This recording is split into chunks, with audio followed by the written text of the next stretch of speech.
마틴 로이드 존스에 대해서 소개해 줄게요.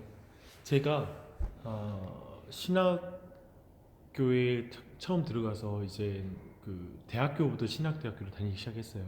그러니까 되게 어릴 때부터 이제 신학을 한 거잖아요. 근데 사실은 저는 학교 가서 운동권이 있었어요. 그냥 운동만 했어. 축구하고 농구하고 거의 신학을 거의 하지 않는 그런 나였는데 한 번 중간에 학교를 쉬게 돼가지고 휴학을 하게 돼가지고 모교에 왔어요. 모교에 와서 이제 전도사를 하게 된 거예요. 그러니까 23살짜리 뭐 이 정도 된 애가 무슨 설교에 대해서 뭘 알겠어요.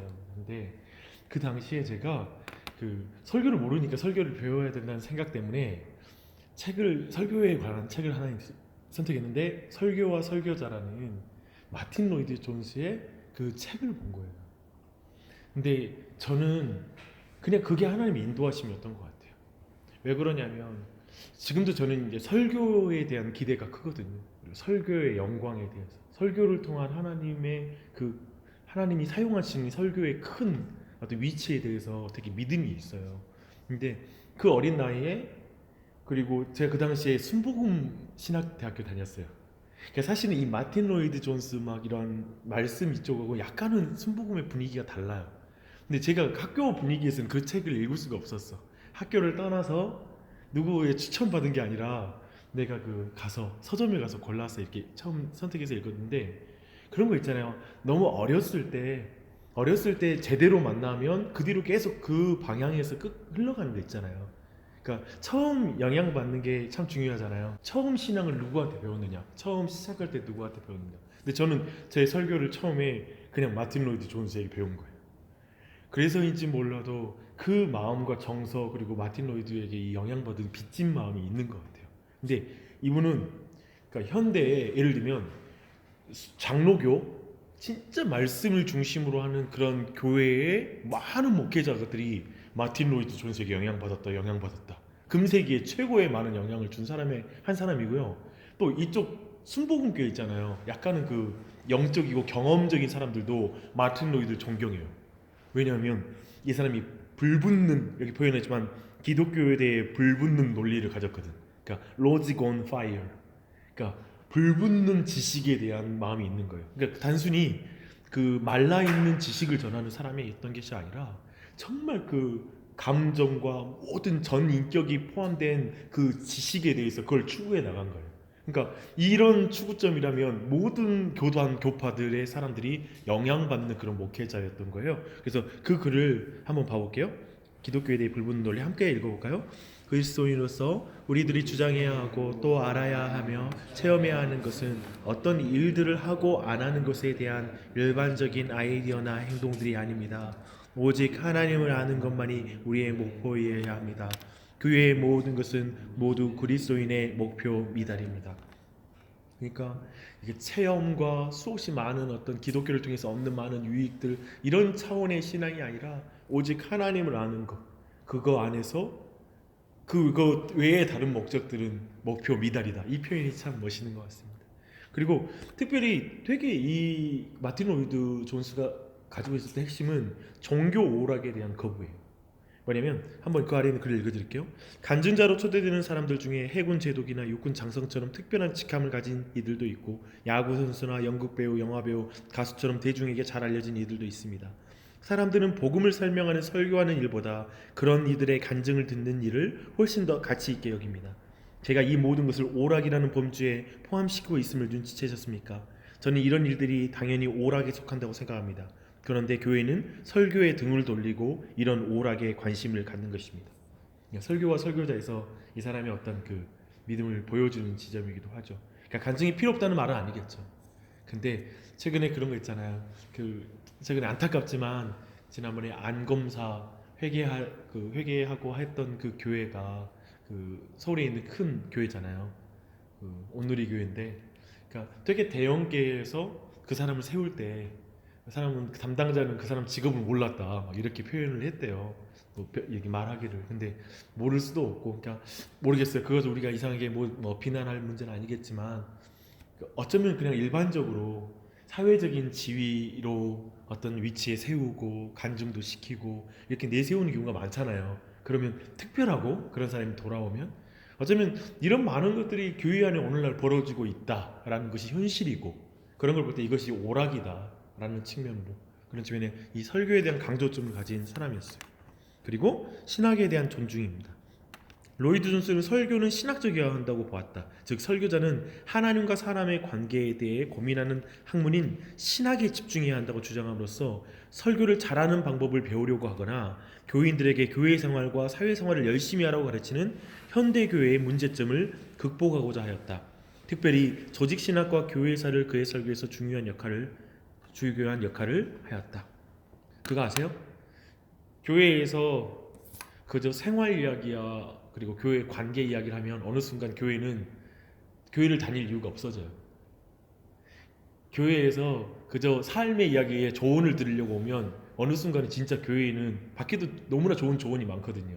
어쩌다 어른 봐도 너무 좋아요. 그런 시간이 차라리 낫지. 그런데 교회는 철저히 하나님을 만나는 곳이잖아요. 그런 의미에서 철저히 그 부분, 교회는 철저히 설교는 신학적이라고도 본다는 거예요. 하나님에 대한 이야기를 해야 된다고 생각하는 거예요. 사실 저는 우리 교회 성도들 그런 마음으로 우리 교회 왔다고 생각하거든요. 저 자신도 그걸 추구해 나가지만 하나님에 대한 이야기를 하는 설교를 듣고 싶다라는 그게 오늘날 많은 사람들에게 있는 마음인 것 같아요. 근데 로이드 존스가 예를 들면 이 시대에 그런 영국에서 정말 아름답게 피어난 그 촛불이었던 거예요. 하나님만 영화롭게 하는 설교로 정말 그 교회에 사람들이 몰려들고 그 시대의 위치를 차지했던, 그래서 늘 이 사람을 모델로 하는 게 계속 지금 이어지고 있을 정도로 영향력이 컸습니다. 그리고 성화의 강조, 하나님이 그리스도의 의를 보고 의인으로 인정해주는 은혜와 더불어 성화를 강조하였다 라는 어떤 이런 신학적인 특징이 있습니다. 근데 제가 이번에 이 로이드 존스의 이 성경 교리 강좌거든요. 이 책이 세 권이 있어요. 이 세 권을 다뤄갈 거예요. 근데 이 세 권을 다뤄가는데 이걸 왜 이 책을 선택했냐면 이게 1952년부터 1955년까지 80일에 진행됐던 거예요. 계속 갈 거예요. 근데 제가 이걸 어떻게 강의에 갈 거냐면요. 아마도 그 주제로 갈 거예요. 예를 들면 성경론, 그 다음에 신론, 그리고 이젠 기독론, 이렇게 성경의 중요한 교리를 쪼개서 중간중간에 잠깐 어떤 다른 주제 우리가 리프레시하고 또 시작할 수도 있고요. 이렇게 차근차근 갈게요. 근데 이거 전체를 저는 몇 년이 걸릴지라도 그냥 쭉 갈 거예요. 그러니까 여러분이 혹시라도 계속 가도 좋고, 책이 있으니까 혹시라도 못 오는 경우에는 그걸로 읽고, 또 제가 녹음을 할 거거든요. 그러면 그거 다시 읽고 그거 들어보고 이렇게 해서 진행되면 될 것 같아요. 근데 이것 자체를 선택한 이유는 뭐냐면 저희 교회가 진리 위에 견고하게 세워지는 교회가 되기 위해서 이걸 선택한 겁니다. 이 책을 선택하는 것. 근데 교리는 성경을 바르게 보는 틀이에요. 그래서 그런 말 있잖아요. 오늘날의 사람들 교리가 불필요하다. 교리는 너무 성경을 제한한다.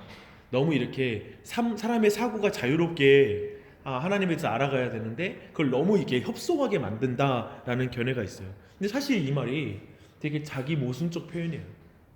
생각해봐요. 그는 교리를 무시하는 교리를 가지고 있는 거예요. 그러니까 교리 필요 없어. 그리고 뭐 그것은 너무 오늘날 서로 효과가 없어 라고 생각하는 그 관점이 이미 자기의 교리인 거예요. 개인의 교리. 그런 말 있잖아요. 나는 오직 하나님께만 음성을 들어. 나는 사람이 만든 책을 읽지 않아 라고 말하거든요. 그게 자기 생각이에요. 하나님이 주신 생각이 아니라. 도리어 그런 생각들이, 그런 것들을 생각할 때에도 되게 이 부분 교리가 자체가 성경을 바르게 보는 틀이기 때문에 이걸 우리가 배울 필요가 있습니다. 그리고 문제는 어떤 교리를 가지는가이죠. 그렇죠? 어떤 교리를, 그러니까 좋은 교리를 가지냐 나쁜 교리를 가지냐. 근데 좋은 교리는 어떤 교리죠? 성경에 충실한 교리. 성경에 충실한 교리. 나쁜 교리는 상황에 충실한 교리일 수 있겠죠. 그리고 내 상황에 맞추는 교리. 이런 것들을 충실한 교리로 말할 수 있을 거예요. 그런 것들을 우리가 보면서 말하는데, 갈라디아서 1장 6절로 10절에 소경이 소경을 인도할 수 있겠느냐라고 말하잖아요.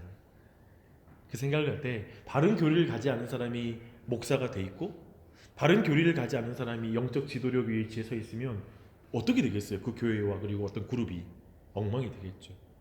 사실 저희 교회는 그게 중요하다고 생각해요. 앞에 있는 목사가 바른 교리 안에서 서도록 계속 기도해 줘야 되고요. 여러분 또한 더 바른 교리 안에 있을 때 우리 교회는 바르게 갈 수 있어요. 그 지점이죠. 그리고 교리는 우리의 신앙 고백이다. 그 사실을 저희가 장로교잖아요. 그리고 침례교도 있어요. 우리 여기 침례교 출신도 있으니까 말하지만 침례교도 있고 장로교도 있고 우리는 사실 개혁교회라는 신학적인 같은 뿌리를 가지고 있어요. 미국의 침례교회 존 파이퍼 목사님도 개혁주의 뿌리, 우리도 장로교도 개혁주의 뿌리인데 정치 제도가 우리가 장로교라는 정치 체제를 가지고 있어요. 그리고 회중 정치가 침례교가 그런 정치를 가지고 있고요. 사실은 많은 부분은 공유하고 있어요. 그러나 그런 약간의 차이점이 있겠죠. 근데 우리는 개혁주의 신학의 자체의 특징이 절대 주권 사상과 오직 성경이라는 여기에 모든 게 응축돼 있어요. 이 말에. 그래서 이 말 절대적으로 하나님의 주권 안에 모든 것이 있다라는 믿음을 가지고 있는 거예요. 그리고 오직 성경이라는 확신을 가지고 있는 것이죠. 네, 이 교리를 이런 것들을 우리가 이 안에서도 공부 안에서 어느 정도 확인할 수 있을 거예요. 근데 여러분 그 안에서 여러분이 궁금한 걸 항상 질문해도 돼요. 그리고 거기에 대해서 제가 대답해 드릴게요. 근데 이 교리를 배워야지 오류를 비판할 수 있는 실력이 생기는 거예요. 그렇겠죠? 그런 지점도 함께 봅니다. 근데 특징을 말하면 이 책 자체가 설교집을 모은 거예요. 그러니까 교리를 조직신학 책이 아니라 사실 이거 설교를 옮겨놓은 거니까 굉장히 이 자체가 감동적으로 교리를 공부할 수 있는 사람에게 유익한 책입니다. 그래서 이걸 선택했어요. 우리가 처음에 공부하는데 너무 딱딱할까봐. 그래서 비교적 좀 우리 가슴을 뜨겁게 하면서 읽을 수 있는 교리네요. 근데 보시면 느끼겠지만 이걸로 뜨거워졌을까 싶은 그런 어떤 지성이 보이긴 하지만 그쪽 사람들은 그런가 봐요. 그런데 내가 볼 땐 우리 안에도 많은 은혜가 있을 거라고 생각합니다. 그냥 이걸 그래서 그런 질문 한번 해보고 싶어요. 그냥 이 책을 그냥 왔을 때 같이 강독을 하면 어떨까? 그 방식도 있고요. 오늘 제가 하는 방식도 있을 것 같아요. 그래서 나중에 끝날 때 한번 제가 혹시 넘어갈지 모르는데 생각해 두셨다가 어떤 방식으로 할지 이야기 나누도록 해요. 알았죠? 왜냐면 그냥 읽어가면서 내가 하나씩 설명해 줘도 되거든요. 근데 그걸 강독이라고 하거든요. 저는 제가 보는 건 이거예요. 저자가 뭘 말하려고 하는지를 읽는 게 좋은 책 읽기라고 생각해요. 우선 뭐냐면 오늘날의 포스트 모더니즘 뭐냐면 그래서 우리 그런 거 있잖아요. 백설공주 이야기 또 뭐 무슨 신데렐라 이야기 이런 걸 다 다르게 다른 버전으로 다 바꾸는 그런 영화가 한때 영화라고 말해야 되나? 이야기들이 막 이렇게 유행했잖아요. 지금도 그렇잖아요. 그걸 아예 비꼬게 보거나 다른 관점으로 보는 거. 그런 식의 것이 많아지면 이게 사실은 포스트 모던적인 영향이거든요. 뭐냐면 이 텍스트에서 원저자가 무슨 말을 했는지 거기에 귀 기울이는 게 아니라 거기에 대해서 우리의 판단과 우리의 시각을 말해주는 거. 그냥 우리가 이해하는 바로 다르게 이야기를 만들어버리는 거. 이게 전형적인 포스트 모던적인, 그러니까 각자의 보는 관점이 그냥 내가 느끼는 게 답이다라는 이런 세계관에서 나온 거거든요. 큰 흐름으로 본다면. 그런데 제가 오늘날 보는 거 뭐냐면 설교를 들을 때도 그렇고 책을 읽을 때도 그렇고 자꾸 우리가 내 중심적으로 들으려고 한다는 거예요. 지금 설교자를 통하여 하나님이 무슨 말씀을 하시려고 하지라고 들을 때 하나님의 음성을 듣게 되거든요. 근데 내가 그거에 대해서 판단하고 내가 내 중심적으로 그 설교를 듣게 되면 하나님의 음성이 들리는 게 아니라 사실 내가 나에게 하고 싶은 음성을 들어요. 근데 저는 책을 볼 때도 마찬가지라는 거예요. 책을 볼 때도 책으로 잘 읽는 거 뭐냐면 저는 이 저자가 뭘 정말 전하고 싶어하는 그 심장이 뭐냐, 그 끓는 마음이 뭐느냐를 읽어내려고 막 보는 게 좋은 책 읽기라는 거죠. 나는 이제 그 작업을 끝내고 나서 거기에서 비평하는 거. 이게 내가 볼 때 좋은 책 읽기가 아닌가. 제가 생각하는 그거예요. 그런 측면에서 이 책 자체를 우리가 충실하게 전하는 게 저는 이번에 목적이에요.